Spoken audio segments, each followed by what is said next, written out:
From things in the air to new things for our bodies, join me as we explore 2050. What would be the future technology?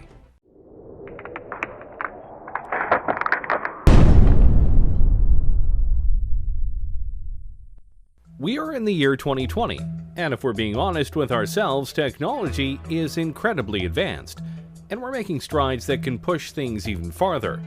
We have cars that are much safer than they've been in the past decade, and we're even making fully electric cars that can help save the planet.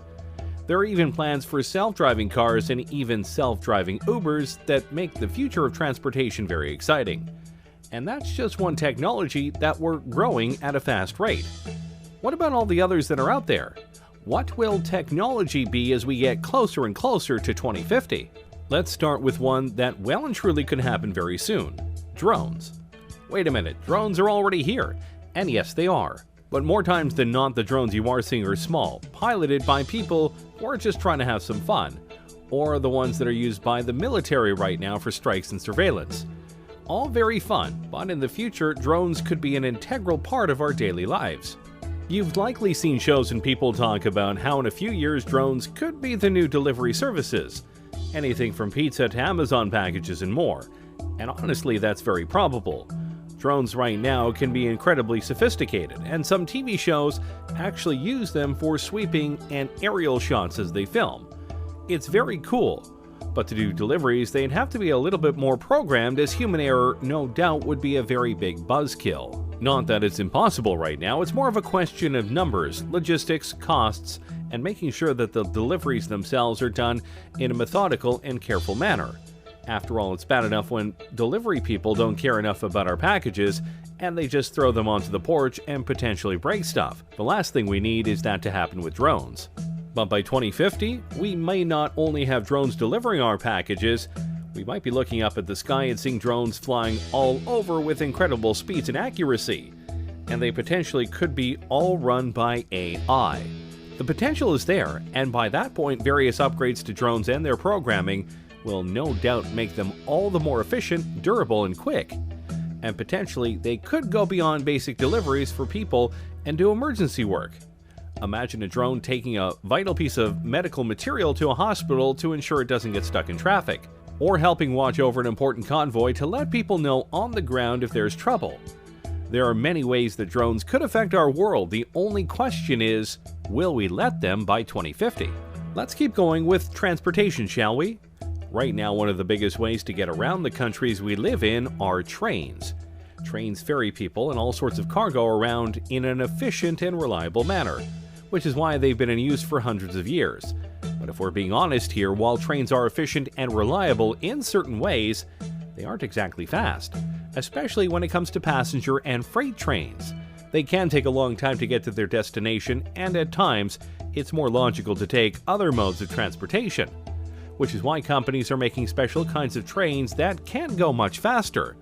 You know of the magnetic trains of Japan, no doubt, but others like the Virgin Hyperloop are trying to push things even farther. Passengers or cargo are loaded into the Hyperloop vehicle and accelerate gradually via electric propulsion through a low-pressure tube. The vehicle floats above the track using magnetic levitation and glides at airline speeds for long distances due to ultra-low aerodynamic drag. Science fiction? Hardly. In fact, the first vehicle of the Hyperloop has already been tested and proven, and some larger tests are being scheduled for the next few years. And if this works, traveling across the country will be much faster. How much faster? The Hyperloop aims to send people shooting across the tubes that they make at a rate of about 600 miles per hour. Which means if they were able to do this across the entire United States from east to west, or vice versa, you could travel across the whole country in about 5 hours, give or take.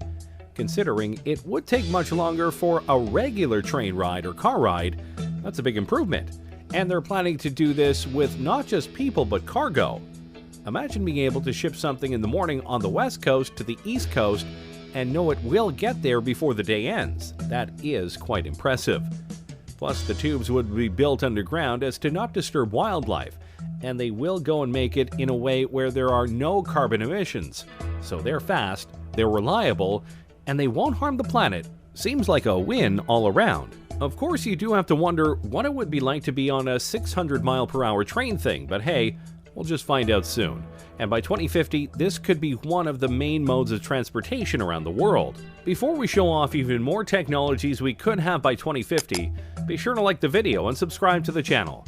That way you don't miss any of our weekly videos. Okay, we've had some fun ones, but now let's go deeper down the rabbit hole and talk about the ones we all fear. AI. Yep, artificial intelligence. And no matter what way you look at it, people are seriously trying to make it happen, and make it happen soon. AIs are literally everywhere, including in your cars, and in your homes via devices like Alexa, which are indeed forms of AI. And there are things like Watson that is so smart that it could beat two Jeopardy legends. So by 2050, AI could be so advanced that our cultures, our world, could literally be run by them in a logistical and computing sense, or in a Terminator humans are obsolete sense.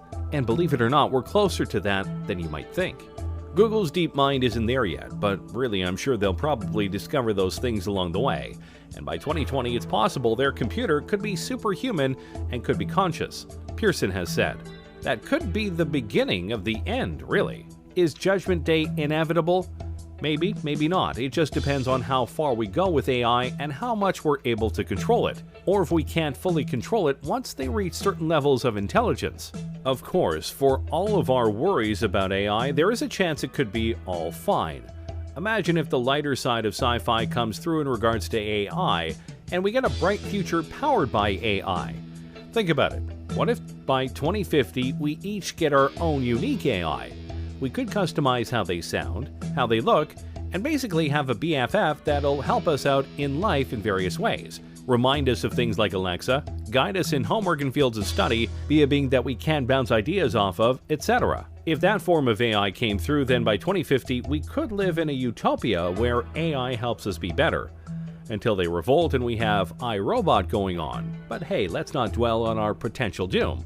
Let's show off another technology that many people are hoping for: space travel.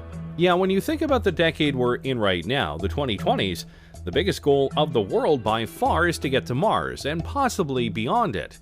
But it's not just about landing there, though that would and will be a crowning achievement for humanity in the decade and in recent times. More importantly than just landing there, though, is the ability to start setting up the first human colony on another planet. We've been to the moon many times, but we haven't tried to live there for various reasons. Mars seems to be the place where many feel we can go in order to live amongst the stars, and many speculate that by 2030 at the latest, barring setbacks, accidents, and other things obviously, we could not only be colonizing Mars but having regular shuttles go there so that people can see the red planet for themselves. We will see first people going off to Mars, and then robots will do some basic stuff, like making basic materials on Mars, Pearson said. We're going to have to do that because only so much can be brought into space. Of course, there are numerous things that need to be worked out before such a thing could happen. But we have top men on this, including Elon Musk and the SpaceX program, Jeff Bezos via his Blue Origin company, and more. Each of them, and NASA among others, are working on not just getting us back into space, but getting us there via cheaper, smaller, and reusable spacecraft, something that honestly has been a setback for the space program over the last 20 years. But if we are able to do it, if we are able to get to Mars, get there faster, and be able to colonize it, then by 2050, who knows where we will be? We could have multiple colonies on Mars, maybe some on the moon, and maybe even colonies on moons like Titan and Europa, which some think could be even better places to colonize than Mars. It's possible, but obviously Mars is the place that we are aiming for right now. With each step into space, humanity grows larger in the universe, and who knows just how many of us will be out there by 2050. Alright, now let's dive into something really sci-fi: prosthetics. Yeah, I know that right now prosthetics are very limited, and at times a bit pointless. But if we were able to fully utilize computer technology to its fullest, and make prosthetics that are fully compatible with the human brain and body, then the sky is the limit. We could enter an age where cyborgs are not just welcome, they're commonplace. And yeah, it may seem like we're far away from that, but we are getting closer to that point.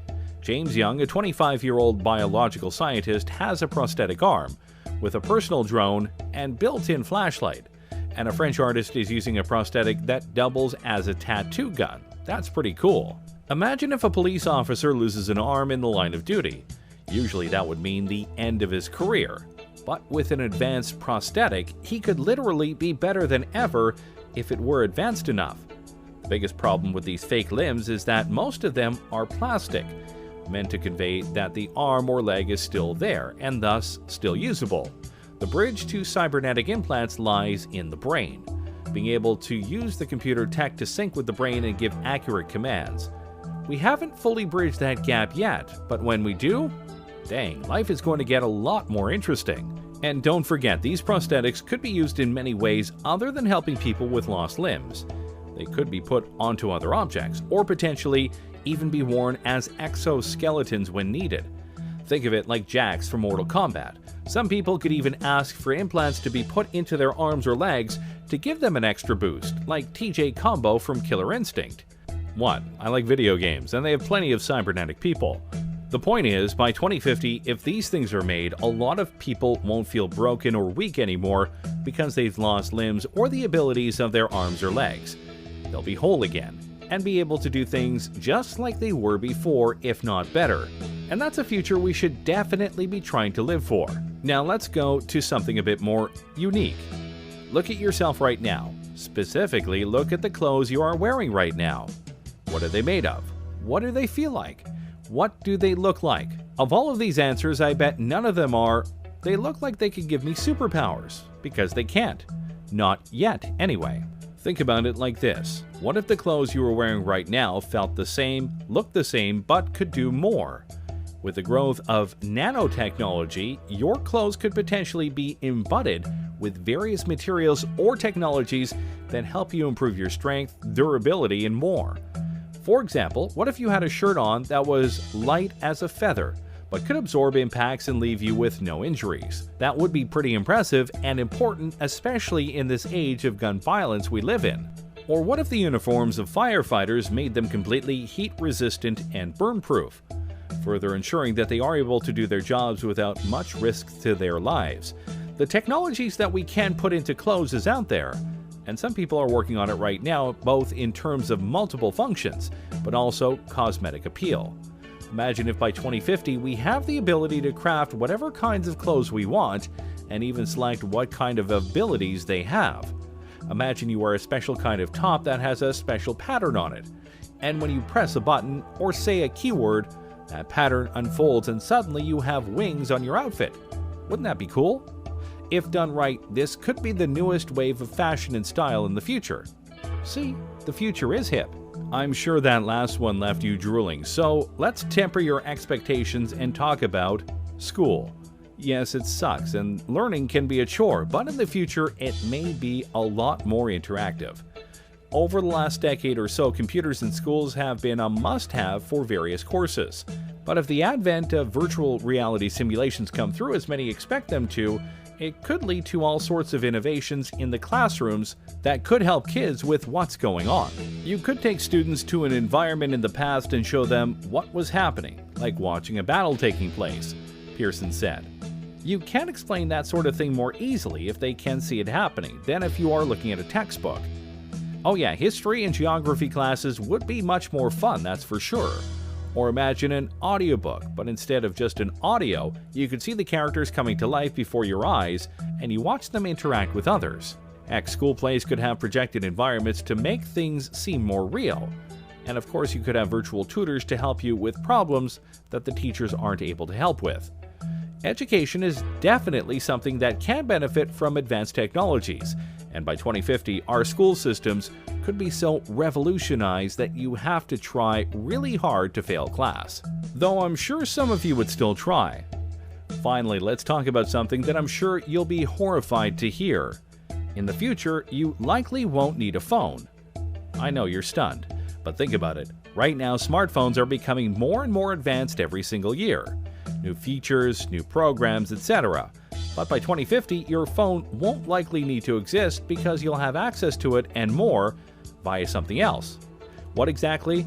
That depends on the technology. But for this example, let's imagine a wrist gauntlet. Instead of typing up a number, you simply have to say "call mom," But obviously, the Gauntlet could do much more than that. It'll likely have a holographic screen that you can use to look up information on a much bigger keyboard. And depending on what sci-fi future you believe will have, it'll have things that can scan objects, detect dangers, warn you about upcoming problems, and may even have an AI companion. So yeah, your phones are important right now, but in the future, more than